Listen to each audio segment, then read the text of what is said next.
Vamos lá. Se você ficar até o final desse vídeo, você vai entender por que que o Bolsonaro ganhou a eleição em 2022.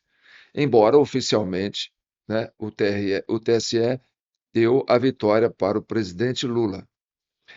E esse vídeo vai falar sobre isso e vai falar sobre outras questões que envolvem o nosso sistema eletrônico de votação, que apesar de ser um avanço tecnológico, trouxe muita desvantagem para a sociedade brasileira. A primeira delas é que isso tirou do brasileiro, né, aquele afã, aquele desejo de se envolver no processo, né, de eleição.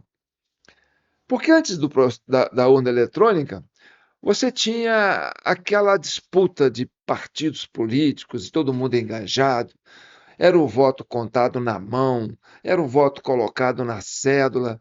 E aí, como era uma coisa sujeita à fraude, as pessoas ficavam ativas, né?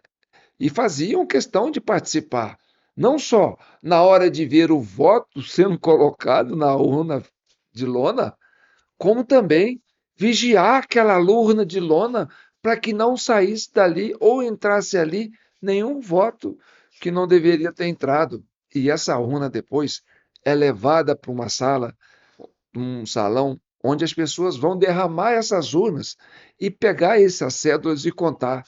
E aí é que acontece aquele afã, aquele envolvimento, né, dos partidos que estão concorrendo, dos cabos eleitorais, dos candidatos, todos colados ali naquela mesa de apuração, com fiscais olhando, olho por olho, vamos ver, cédula por cédula. E aquele envolvimento é que leva a sociedade a se sentir parte do processo. Quando criou a urna eletrônica, houve um afastamento. O discurso era assim: bem, agora você não precisa mais aparecer para conferir os votos. Você não precisa mais ficar lá na sessão eleitoral fiscalizando a urna, porque é eletrônica. Você não vai ver o voto entrando, nem o voto saindo. Você não precisa mais se preocupar com a somatória. Nós vamos somar os resultados para você. Então, fique em casa. Vai lá, vote e fique em casa. Não se envolva. Bem, isso deu ao Partido dos Trabalhadores uma ampla vantagem. Por quê? Porque antes você tinha todos os partidos que estavam disputando aquele pleito participando do processo de votação e do processo de apuração. Todos se envolviam. E agora não. Agora tem vários partidos participando do processo de votação, mas na hora de apurar os votos, na hora de colocar a mão nas cédulas, como se diz antigamente, ficaria só um partido fazendo isso. E aí os outros não têm acesso, não sabem como é que faz para fiscalizar, não sabem como acompanhar. E isso foi o que trouxe, né, esse desnível e que deu ao PT essa vantagem de ganhar 5 eleições para presidente da República, né, em meio a essas disputas, porque antes eles disputaram 3 e perderam as 3. Bem, eu vou começar dizendo que o que eu falei agora é muito verdade. Por quê? Porque o sistema de eletrônico de votação, você tem o eleitor que vota e você tem os candidatos, os partidos que estão disputando. Na hora da eleição, você não tem os partidos participando do processo da eleição, de fazer, de contar os votos. Só tem um grupo ideologicamente definido que está ligado ao Partido dos Trabalhadores. Eles monopolizaram esse setor. Eles monopolizaram a organização do princípio ao fim e afastou a sociedade desse processo. Então, hoje, para recuperar esse espaço, a sociedade luta, mas assim, ardentemente para ter acesso a essa organização. Eu vou mostrar aqui um compacto de uma audiência pública que aconteceu em São Paulo, porque o Estado de São Paulo, a Justiça Eleitoral de São Paulo, queria tirar esses servidores que estão trabalhando no processo de organização das eleições e eles não deixam. Eles não deixam entrar outras pessoas, só eles. Vou mostrar esse pedaço para vocês verem.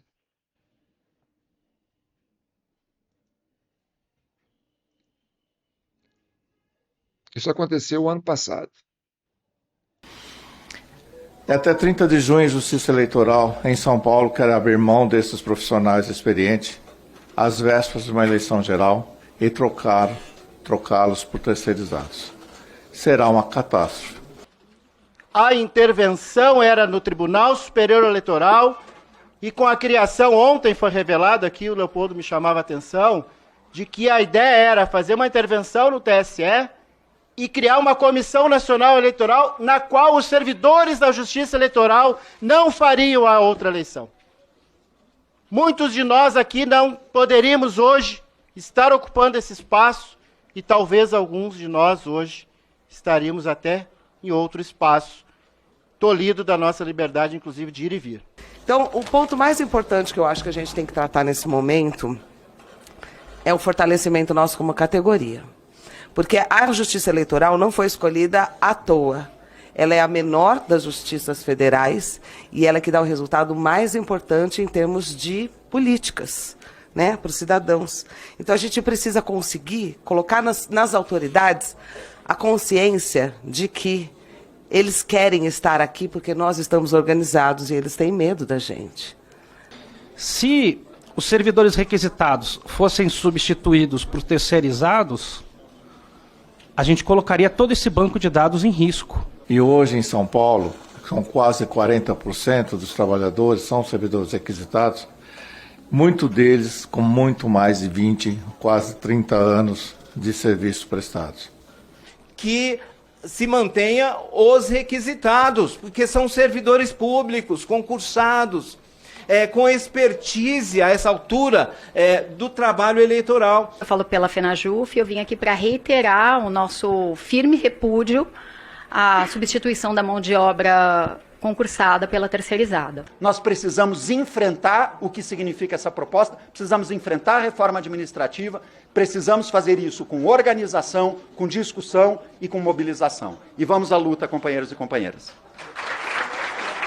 Agora, a eleição presidencial, pela polarização de forças, elas se tornaram as eleições mais emblemáticas e mais complicadas de se fazer.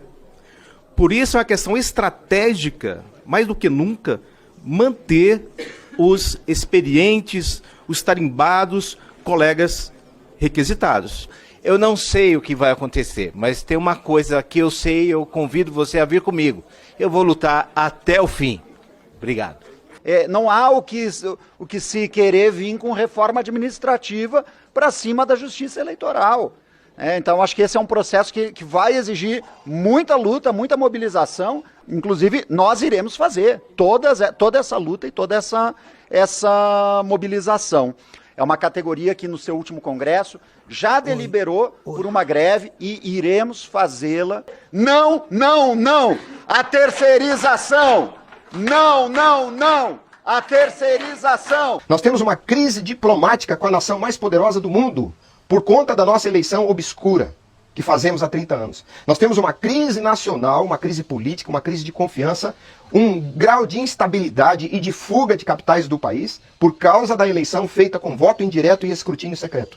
Há razão suficiente para que Marques e Mendonça tenham coragem de aplicar a Constituição e usar a exceção do artigo 59. Quando eu digo aplicar a Constituição, é aplicar a cláusula do voto direto, que determina que você, cidadão, deve dominar diretamente seu voto, e o escrutínio, o ato de contar, seja compreensível para o povo, público, de acordo com o princípio constitucional da publicidade. Compartilhe essa ideia? Então, o Gimenez está certíssimo quando ele fala isso. Ou seja, os brasileiros foram excluídos do processo. Eles tomaram conta, esse grupo ideológico, que é a base ideológica do Partido dos Trabalhadores, monopolizaram o sistema de votação. É a urna, é a apuração, você só vai lá e vota e vai embora. Pronto. E aí, você não participa mais.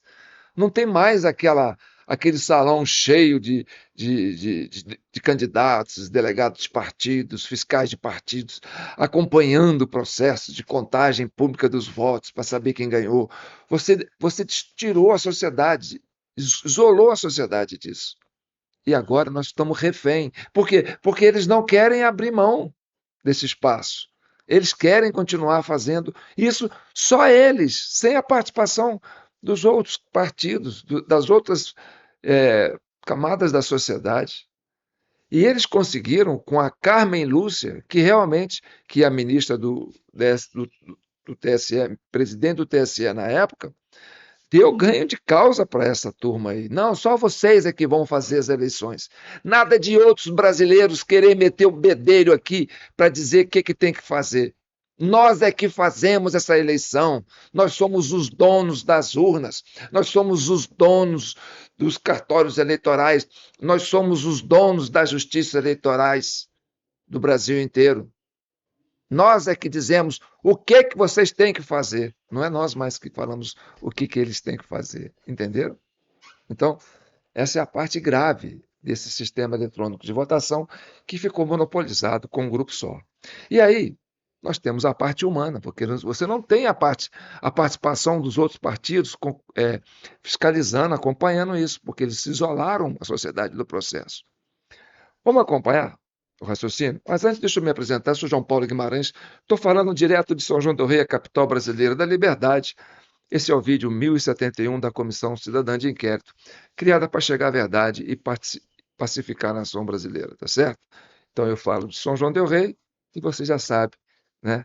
Quem que me conhece sabe como é que nós trabalhamos aqui. Nós vivemos do Pix, jpnoticias@gmail.com, e através desse Pix que a gente mantém essa comissão aqui, porque a gente é pobre e a gente vai nos diz. Agora vamos dissecar esse sistema de votação eletrônica para vocês entenderem por que esses servidores, que a gente entende que tem uma postura ideológica muito afinada com o PT, querem se manter controlando o nosso sistema de votação. Acompanhe. Vamos trazer aqui, em 2009, houve uma grande reforma para melhorar, né, as eleições, porque o PT ganhou a primeira eleição com urna eletrônica, e foi a primeira eleição com urna eletrônica que aconteceu quando o PT ganhou, que o Lula ganhou. Então ele ganhou com essa urna eletrônica e depois ele ganhou a reeleição com essa urna eletrônica. Então foi 2002, depois 2006. E aí teve aquele escândalo de mensalão na época, aquela coisa toda. A sociedade falou assim, não vai dar para renovar o voto, né, o mandato do Lula. E o Lula ganhou de novo, né? E aí, para 2006, 2007, 2008, teve a eleição para prefeito, né? E aí criou muitas polêmicas, aquela coisa toda. A urna eletrônica não está funcionando direito, né? O mesário podia colocar voto ali e tal. E aí criaram uma espécie de reforma eleitoral. E na época o relator dessa reforma era um deputado federal do Maranhão, muito atuante, que chamava Flávio Dino. E ele foi o relator dessa reforma. Isso em 2009. Depois, em 2010, na eleição para presidente, ele foi candidato ao governo do Maranhão e perdeu. E perdeu justamente por esse vício que tem dentro desse sistema eletrônico. E ele acusa isso. Ele foi o primeiro a chamar a atenção do Brasil para esse problema, em 2010. Vamos acompanhar uns pedaços disso? No nosso sistema brasileiro, a gente busca, além da liberdade e equidade. Se tu pegar a lei toda, ela é permeada dessa preocupação. Por exemplo, pode ter anúncio de jornal, liberdade. Porém, o anúncio de jornal não pode ultrapassar no 8º de página, equidade. Pode ter horário gratuito na televisão, liberdade. Porém, existe uma regra de distribuição. No caso da internet, não pode ser diferente. Um ano atrás, como relator da reforma eleitoral, parecia premonição, eu dizia, acolhendo uma proposição do PDT, de que havia necessidade de aprimorar o sistema de urnas eletrônicas no Brasil. E essa eleição, a qual eu vivenciei um ano depois, quer dizer, há um ano atrás eu já pensava assim, e hoje tive a oportunidade, não gostaria de ter tido, mas tive a oportunidade de ser vítima de um processo que precisa ser aprimorado, precisa ser melhor auditado. O que acontece hoje? Das 5 horas da tarde, o mesário verifica lá em consórcio, verifica os eleitores que não compareceram, porque não foram, porque morreram, porque viajaram. Com o número do título, ele libera a urna eletrônica e vota quantas vezes ele quiser. Bem, então essa denúncia foi feita pelo Flávio Dino e de 2010 para frente começou a criar a história da biometria, né? Que a biometria seria necessária, por quê? Porque aí você tiraria o mesário do poder de fazer isso. Então preste atenção, na eleição de 2002, que o Lula ganhou, na eleição de 2006, que o Lula ganhou, ele acusa que existia esse problema, que o mesário colocava voto lá a rodo, porque não tinha fiscal. O fiscal não fiscalizava a urna eletrônica, ele não sabia o que ele ia fiscalizar ali. Até era complicado o pessoal ficar dentro da sessão eleitoral, né? Existia uma restrição muito grande, não pode entrar com celular, né? Não pode fazer barulho e tal. Então, o fiscal de partido ficava olhando o eleitor, não ficava olhando o mesário. E aí o mesário fazia essas coisas. Por quê? Porque ele controlava o sistema eleitoral, ele controlava o sistema da urna. E aí criaram, ó, tem essa matéria aqui, ó, presta atenção. Ó, TRE abre prazo para 120 mil eleitores regularizarem título em Goiás. Essa matéria é do 18/2/2014. Estava para acontecer a eleição, né, que o PT disputaria pela terceira vez, lançando a candidata, né, a Dilma Rousseff, né? E essa eleição, a Dilma já tinha ganho em 2010. E aí começaram a criar. E 2010, porque 2006, 2007, 2008, 2010. Então, a Dilma já ganhou o terceiro mandato consecutivo para o PT. E ela ia para o quarto mandato consecutivo para o PT. E aí a sociedade ficou muito desconfiada. Nós temos que acabar com essa manha do mesário, que eles estão fazendo um voto a rodo. E aí estava dando vantagem para o PT. Por quê? Porque eles é que organizavam as eleições. E aí o TRE abre prazo de 120 mil eleitores para regularizarem o título em Goiás. Aí fala assim, ó, quem não fez o recadastramento biométrico já teve o documento cancelado. Solicitação do novo título deve ser feita até 7 de maio em 22 cidades. Ou seja, eles começaram a mapear o eleitorado e falaram assim, ó, nessas cidades aqui vão ter biometria. Quem não tiver biometria não vota, vai perder o título. E não votou. Realmente, onde eles fizeram isso, não votou. Acompanhe. 7h03, vamos mudar de assunto. Nós temos um recado importante para os eleitores.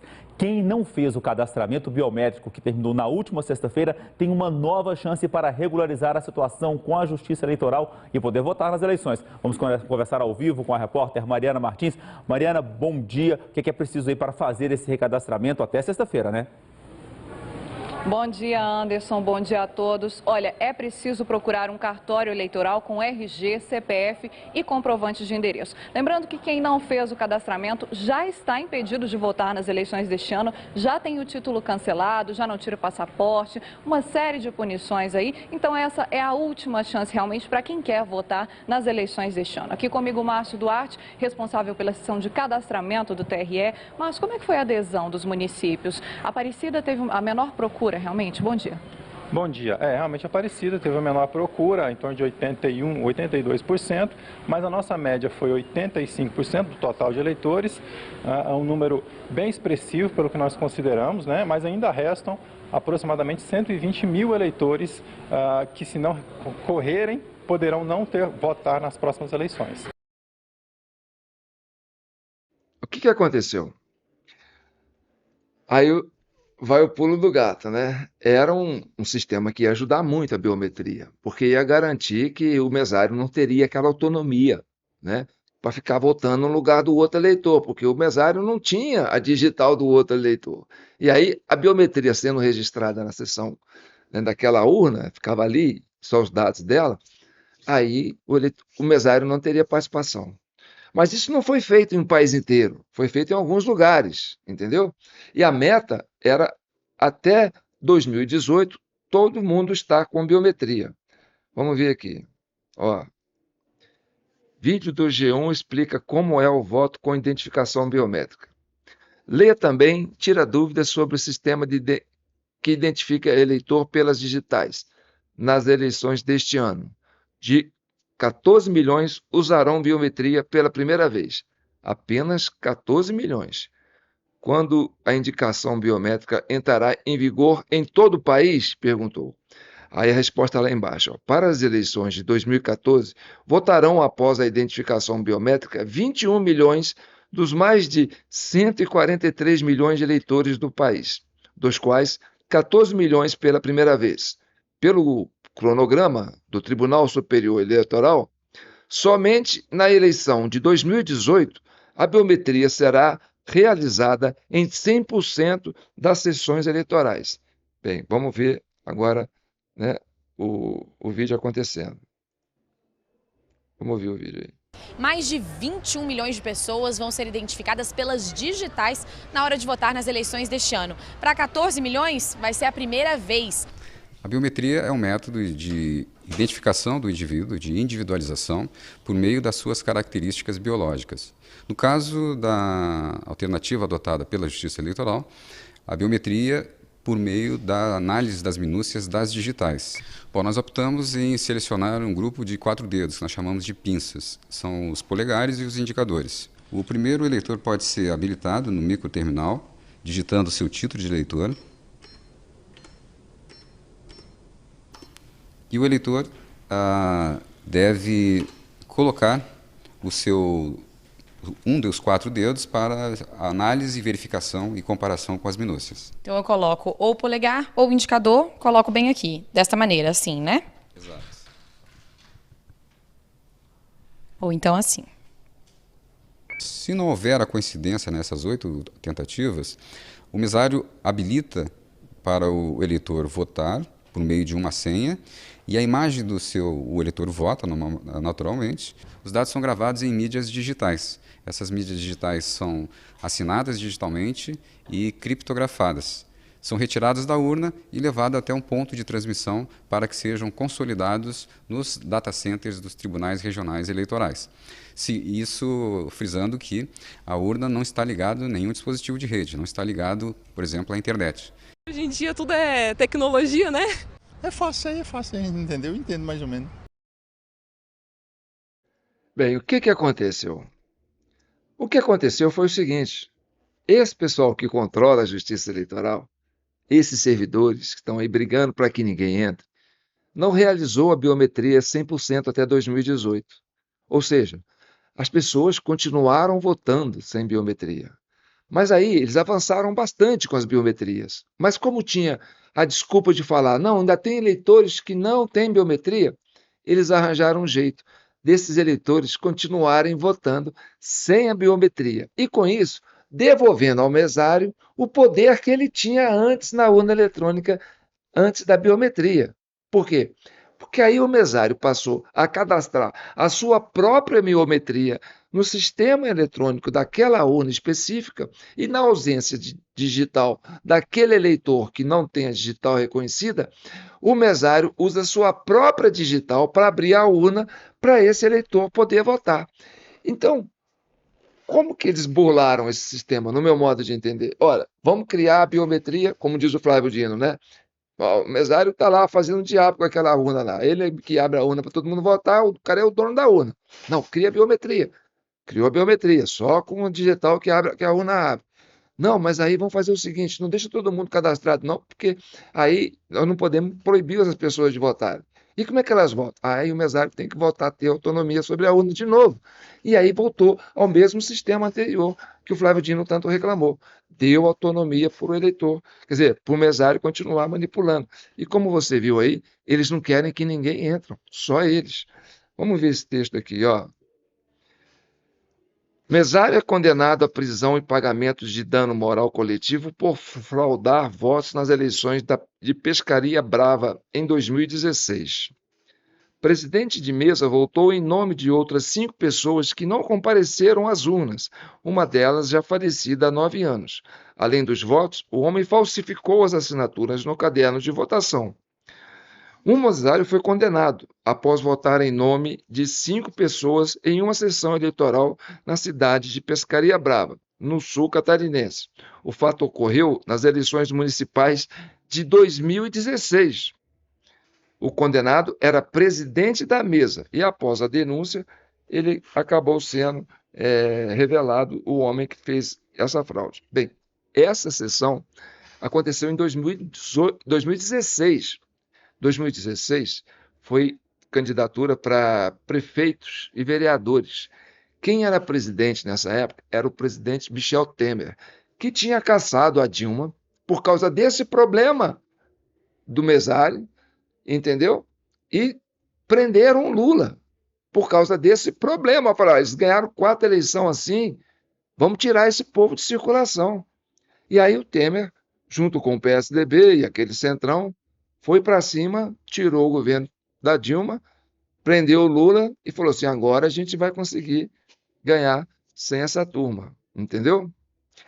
Aconteceu que em 2016, o Temer, como presidente, o Alexandre de Moraes, ministro da Justiça, o PT e essa turma aí ficou meio ressabiada, falou assim, olha, a gente não está com essa bola toda, não. A Polícia Federal está com eles, o Exército está com eles, a ABIN está com eles, a máquina está com eles, entendeu?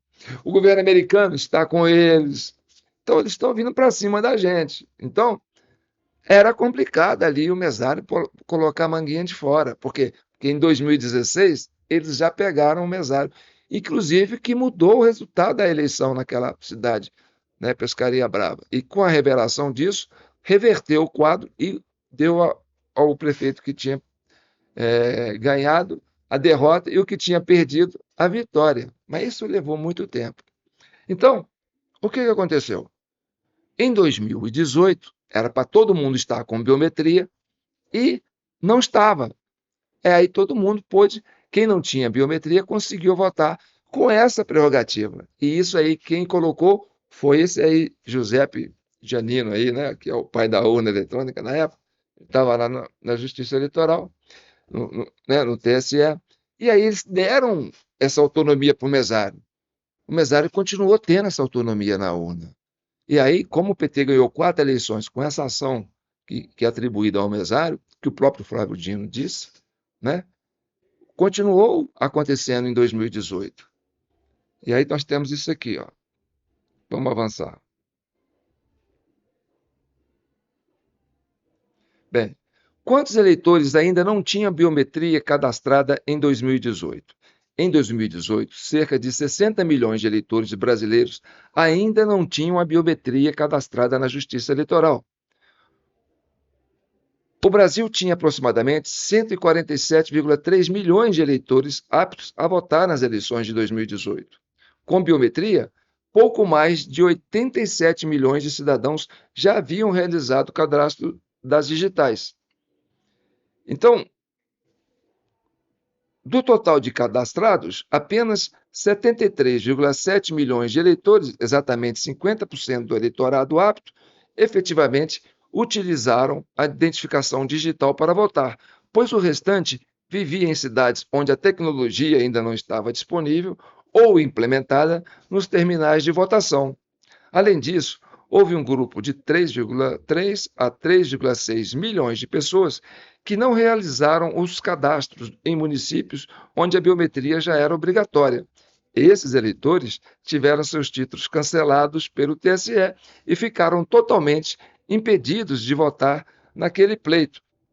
Então, aqueles eleitores que, quando estava começando o processo, você viu ali, né, na eleição de 2014, perderam seus títulos e alguns não foram lá renovar, não fizeram biometria nem nada, e acabaram continuando sem votar, tá certo?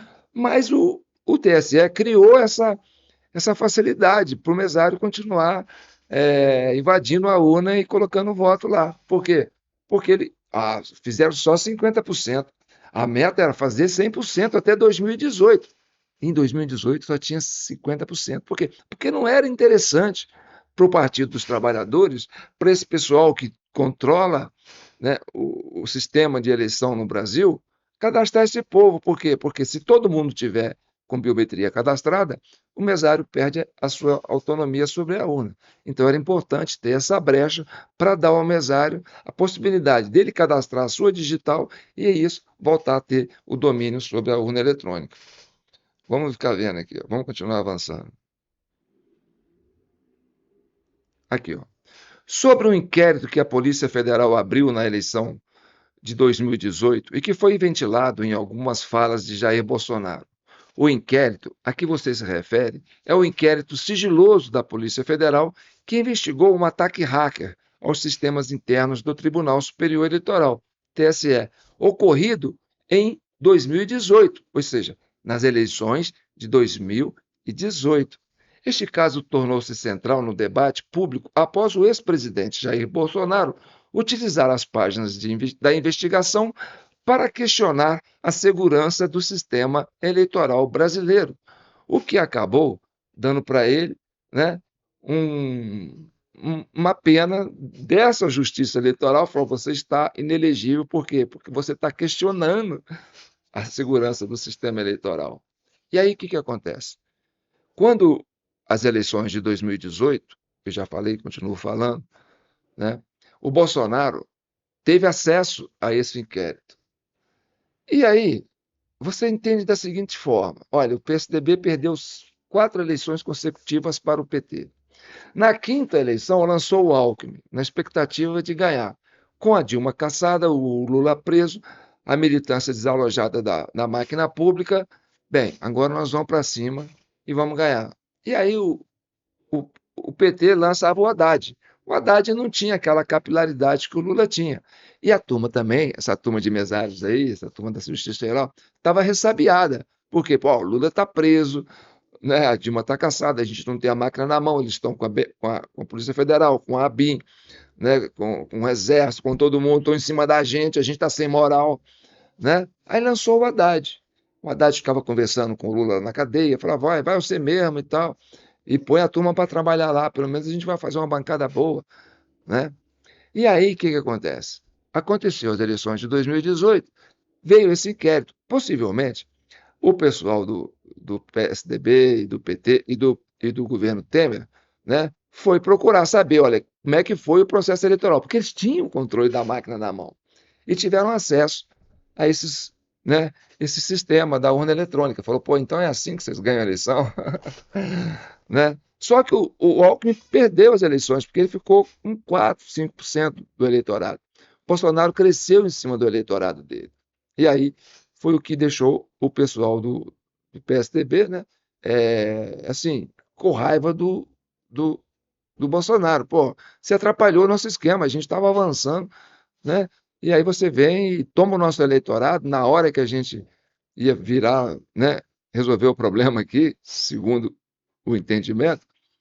E aí o que acontece?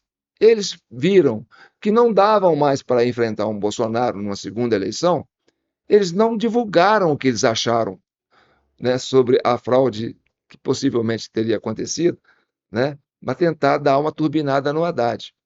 E aí o que acontece? O Bolsonaro falou assim: olha, esse inquérito diz que teve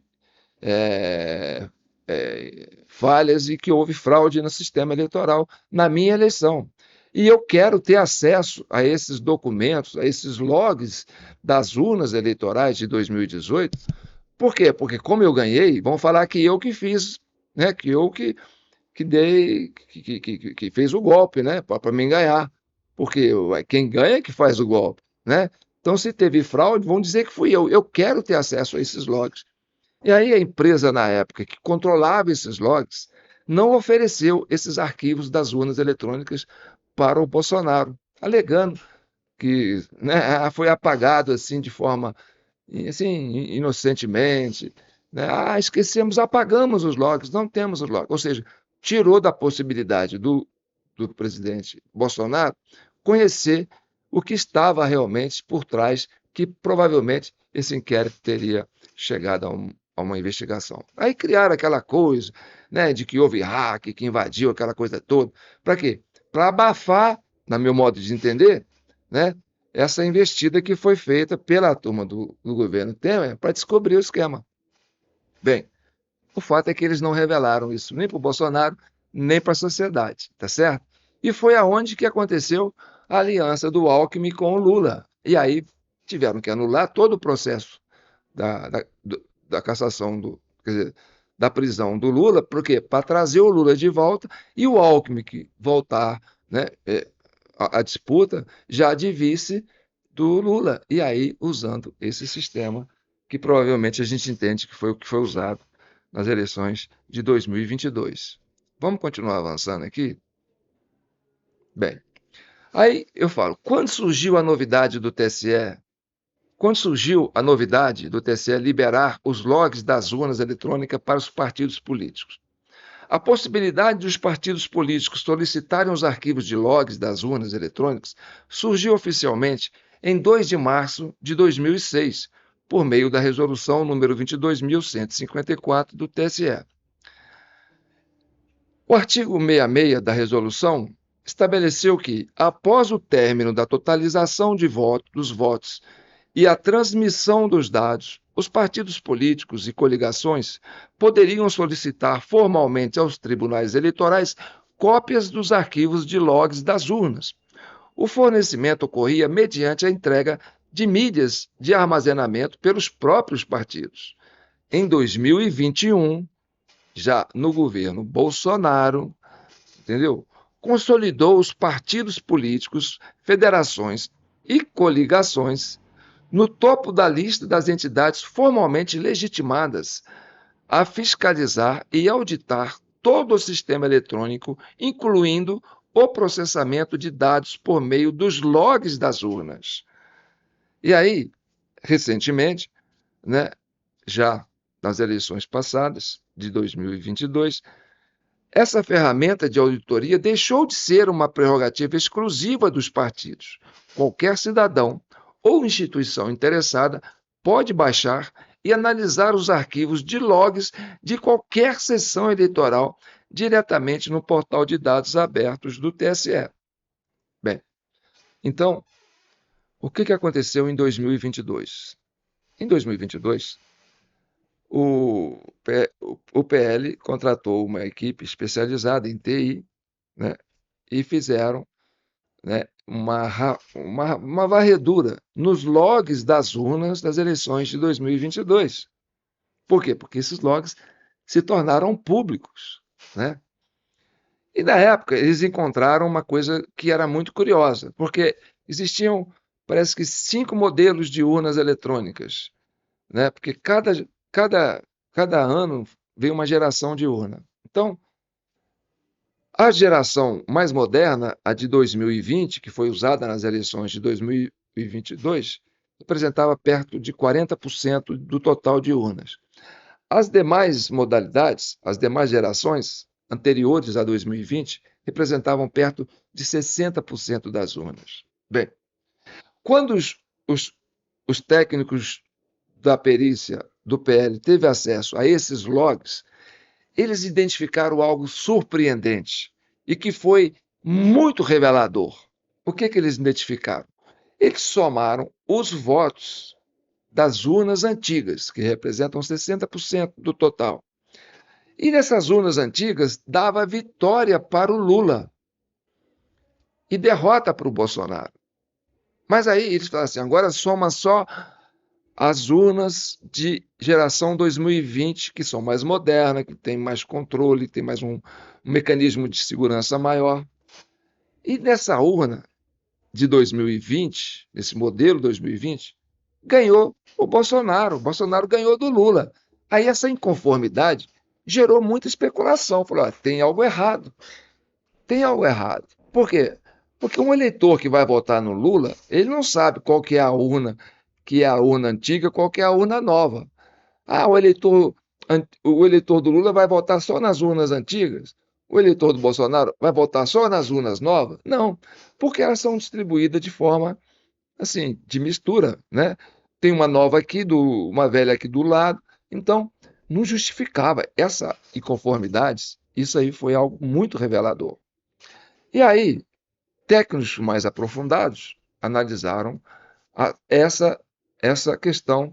Vamos entender O que aconteceu nessas urnas antigas, essas 4 gerações de urnas antigas que deu vitória para o Lula? Olha, nessas urnas antigas, apareceram nos logs das urnas, porque nos logs das urnas aparece o horário que a pessoa vota, né? Mais de 4.068.000 votos após as 17 horas. Cara, 4.068.000 votos, uns quebrados, após as 17 horas, só nas urnas antigas. E nas urnas novas? Não, nas urnas novas não tem essa votação depois das 17 horas. Bem, isso chamou atenção. Aí eles foram consultar como que esses votos que aconteceram após as 17 horas se deram. Aí, olhando nos logs das urnas, os logs das urnas acusam. Quando o voto é feito com a digital do eleitor, acusa naturalmente, e aí libera a urna eletrônica. Quando é feito com a digital do mesário, existe 4 tentativas para poder liberar a urna. E aí, o que eles constataram? Que todos os votos que aconteceram após as 17 horas nas urnas antigas foram feitos com a digital do mesário, porque apareciam 4 tentativas em cada voto. Eles falaram assim, cara, isso é muito curioso, não é? Muito curioso. Então, por que eles escolheram só as urnas antigas para votar depois das 17 horas? É uma explicação que nós vamos chegar nela, tá certo? Vamos avançando aqui para a próxima parte aqui. Bem, aqui está um log da urna. E aí, eu vou ampliar aqui para você ver. Essa urna é de modelo 2010 e ela foi colocada na tela da TV Senado, na época, quando o perito fez a análise desses logs. E aí ele detectou, né, essas anomalias. Olha aqui, ó. Aqui, ó, quando você vê aqui, ó, vamos lá, pega aí a primeira linha em cima, tá certo? Ó, 2/10/2022, isso foi o primeiro turno, 11h10 da manhã. Aqui tem um número aqui que aparece em todas as urnas que ele diz que é inválido, as urnas antigas, não aparece nas urnas novas, isso também não foi explicado pelo TSE. Talvez seja isso que fez com que as pessoas, os mesários usassem só as urnas antigas. Esse número deve ter alguma coisa a ver, porque esse número não aparece nas urnas novas. E aí fala, ó, bem, solicita digital, tentativa 3 de 4, captura da digital, tentativa 3 de 4, digital capturada não corresponde à digital do eleitor, polegar direito, polegar esquerdo, polegar direito. Então, esse registro que aparece, voltando aqui para mim, esse registro que aparece nos logs das urnas, entrega ao mesário. Fala assim, olha, aqui foi a digital do mesário que abriu a urna. Então, o mesário abriu a urna depois das 17 horas com a digital dele. Provavelmente não tinha eleitor, porque é impossível pensar que todo mundo que não tem biometria deixou para votar depois das 17 horas. E 4,5 milhões de votos, não é? Então, vamos continuar avaliando o que vem depois. Vem isso aqui, ó. Nós fizemos um levantamento porque nós tivemos acesso a muitas informações com relação a essas auditorias. Foram fragmentos que foram sendo colocados e nós, como estava muito focado nisso, fomos atrás, entendeu? Olha aqui, ó. Peraí. Volta aqui, João. Vamos ficar nesse aqui por enquanto, ó. Nesse aqui por enquanto. Aqui, isso é uma página do nosso relatório da CCI, Comissão Cidadã de Inquérito. Análise da projeção dos votos após as 17 horas. Bem, você consegue descobrir quando esses votos aconteceram e para onde eles foram. Qual região que aconteceram esses votos após as 17 horas nas urnas antigas, que são 4.068.000 votos. Bem, a região Nordeste corresponde com 52% desses votos. A Sudeste com 24%, o Sul com 14%, o Centro-Oeste com 6% e o Norte com 4%. E aí tem esse texto que eu coloquei embaixo, a mando do TSE, A Polícia Federal realizou diversas blitz atípicas durante todo o dia 30 de outubro, com uma concentração bem maior na região Nordeste. O episódio foi explorado pelos apoiadores do candidato do PT como se a ação fosse feita a mando do candidato do PL. E nós temos uma interpretação que é a seguinte: tal ação pode ter sido pensada como uma espécie de justificativa para o excesso de votos que surgiriam após as 17 horas e que poderiam ser identificados nos logs das urnas modelos anteriores a 2020. Essa é a tese mais provável, além de diminuírem a presença de eleitores nas sessões, dando mais liberdade de ação para os mesários votarem no lugar de eleitores ausentes. Bem, volta para mim aqui.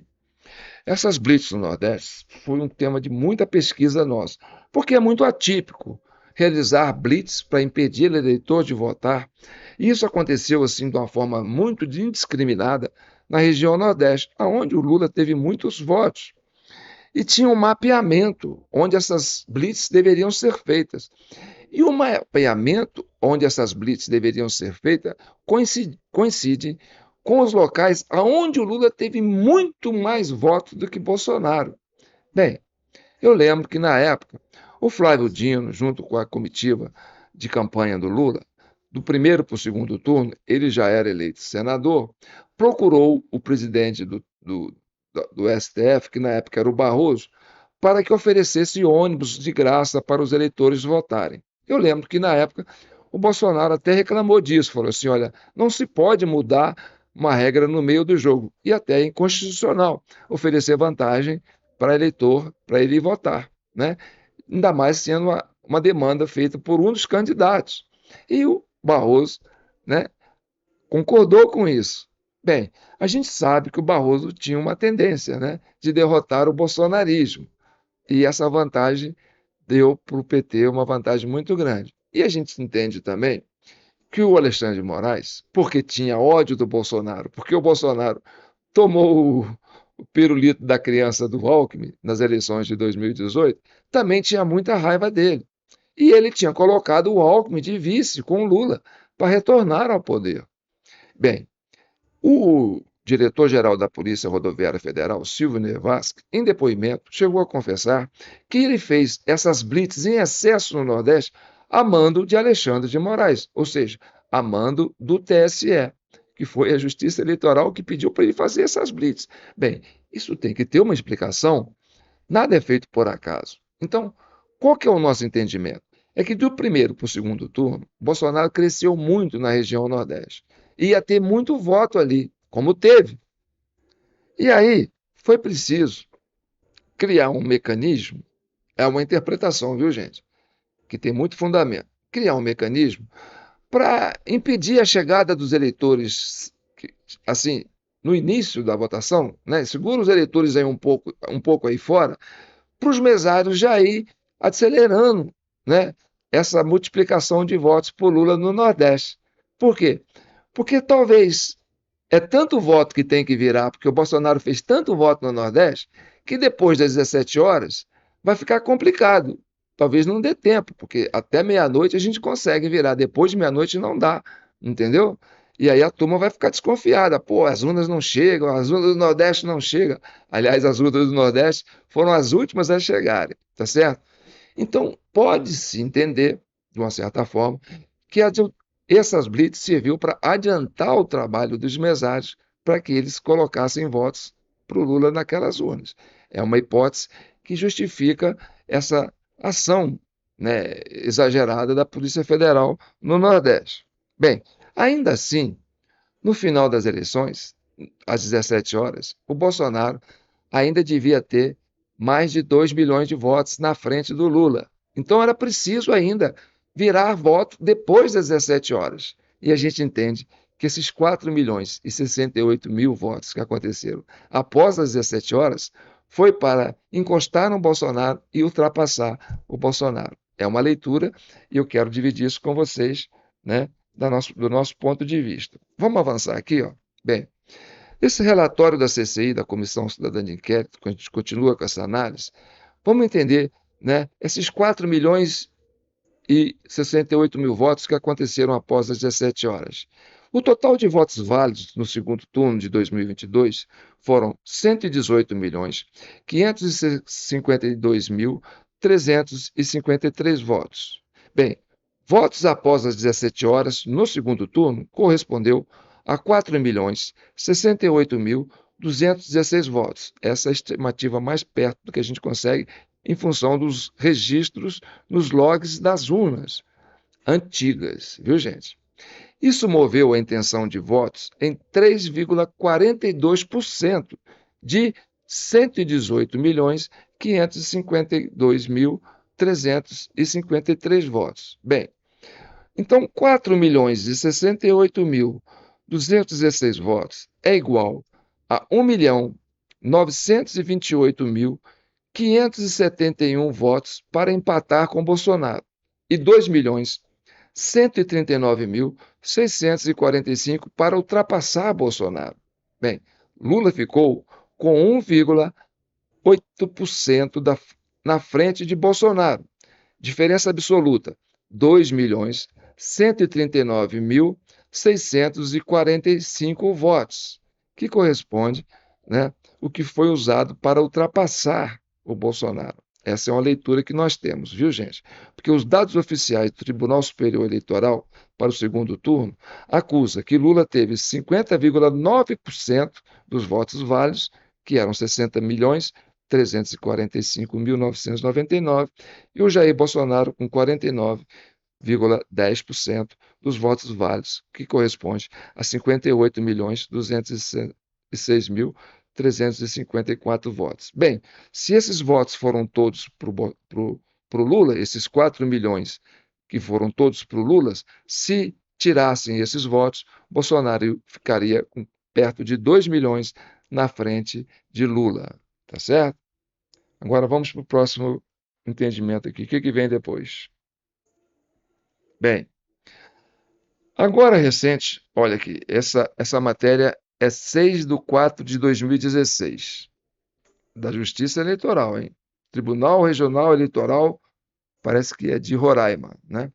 Justiça Eleitoral desmente boatos e afirma que eleitor sem biometria poderá votar nas eleições de 2006. Embora não seja obrigatório para votar em 2026, a Justiça Eleitoral recomenda o cadastro biométrico por tornar a identificação mais segura. Ou seja, é falso dizer que quem não tem biometria não pode votar. E vota como? Com a ajuda do mesário.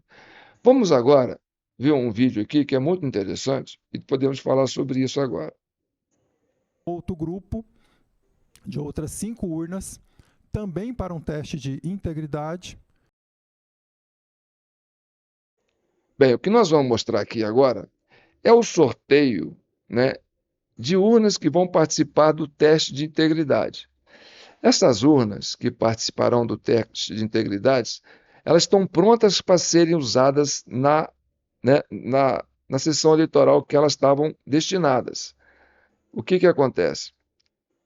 Eles sorteiam essas urnas e elas são retiradas da sua função do jeito que elas estavam para ser usadas e são levadas para um teste de integridade, que vai ser numa sede regional de alguma justiça eleitoral. Bem, nós escolhemos o estado de Goiás porque está mais fácil para a gente achar. Você vai ver que o técnico vai sortear as urnas e vai dizer: essas urnas que estão prontas para ser usadas, nós vamos resgatá-las e vamos colocar outras no lugar dela. E essas urnas vão estar num local reservado. E nós vamos inserir votos nessas urnas com a biometria do mesário. Ou seja, eles vão colocar mais de 200 ou 300 votos nessa urna, uma única pessoa, uma urna pronta para ser usada, entendeu? E quer dizer que a integridade da urna está sendo preservada. Por quê? Porque o total dos votos daquela urna vai bater com o total de votos físicos que vai ser usado para fazer a comparação no teste de integridade. Mas, na verdade, o teste de integridade serviu para mostrar que a urna é totalmente vulnerável. Por quê? Porque uma pessoa só vai fazer o papel do mesário, vai usar da sua digital e vai entrar numa urna que tem digitais ali de outras pessoas e vai votar no lugar dessas outras pessoas. porque era uma urna oficial que estava pronta para ser usada. Então, um mesário sozinho pode encher a urna de voto. Continue assistindo. Vamos ver aqui desde o começo, para vocês entenderem.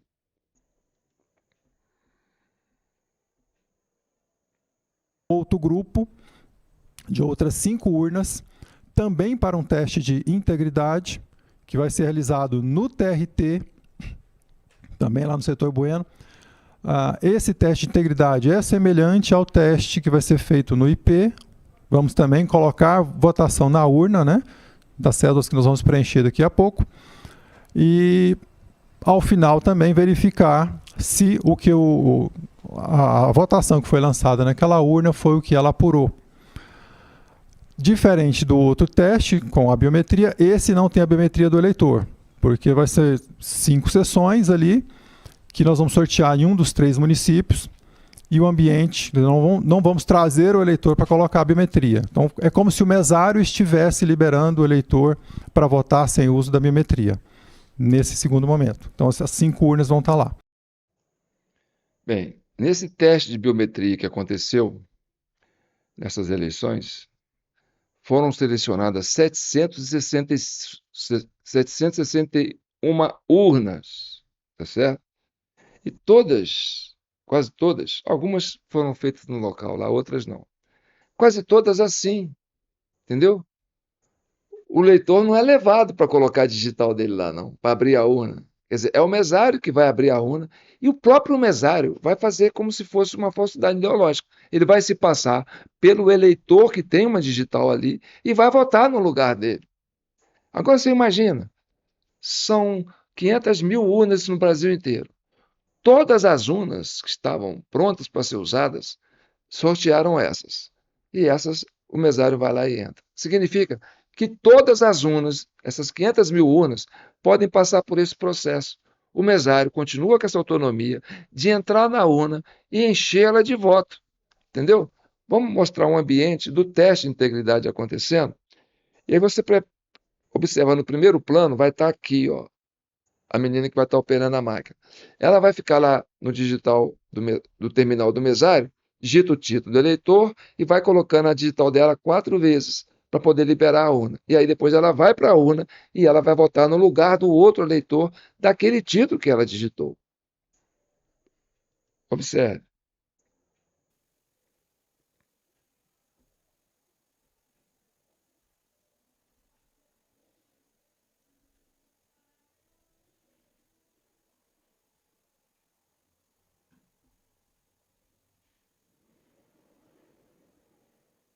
Vocês estão vendo? Olha. Vou repetir, viu, gente? Vamos ver de novo. Ó. Olha lá, digitou o título, 4 vezes a digital, olha lá, 4 vezes a digital. Ó, liberou a urna, agora ela vai para a urna e vai votar. No lugar de outro eleitor. Ela digitou o título de outro eleitor. Olha lá, ó, digital. E eleitor que tem biometria. Isso chama falsidade ideológica. Olha lá, ó, e vai entrar na urna agora. E vai votar. Ó. Tá certo? Então, o que acontece? O que acontece é que essas urnas são totalmente vulneráveis. Ou seja, se ninguém for votar no dia 4 de outubro, né, de 2026, não aparecer um eleitor para votar, ainda assim é possível aparecer 100 milhões de votos nessas urnas, com essa ação do mesário. Então, o que vocês viram aqui é a mais pura realidade do que é o nosso sistema eleitoral, tá certo? E isso não sou eu que estou falando, não. Os americanos já têm essa noção sobre isso, né? E aí nós temos essa preocupação, que é a mesma preocupação do Felipe Jimenez, né? O que nós estamos sofrendo essa pressão internacional? Por causa disso. Por quê? Porque o brasileiro está proibido de participar do processo eleitoral. Por quê? Porque essa turma aí tomou conta do sistema e só eles é que fazem. E eles têm essa facilidade de burlar. Entendeu? Acompanhe. Eu vim aqui para reiterar o nosso firme repúdio à substituição da mão de obra concursada pela terceirizada. Nós precisamos enfrentar o que significa essa proposta, precisamos enfrentar a reforma administrativa, precisamos fazer isso com organização, com discussão e com mobilização. E vamos à luta, companheiros e companheiras. Agora, a eleição presidencial, pela polarização de forças, elas se tornaram as eleições mais emblemáticas e mais complicadas de se fazer. Por isso, é uma questão estratégica, mais do que nunca, manter os experientes, os tarimbados, colegas requisitados. Eu não sei o que vai acontecer, mas tem uma coisa que eu sei, eu convido você a vir comigo. Eu vou lutar até o fim. Obrigado. Não há o que se querer vir com reforma administrativa para cima da justiça eleitoral. Então, acho que esse é um processo que vai exigir muita luta, muita mobilização. Inclusive, nós iremos fazer toda essa luta e toda essa mobilização. É uma categoria que, no seu último congresso, já deliberou por uma greve e iremos fazê-la. Não, não, não! A terceirização!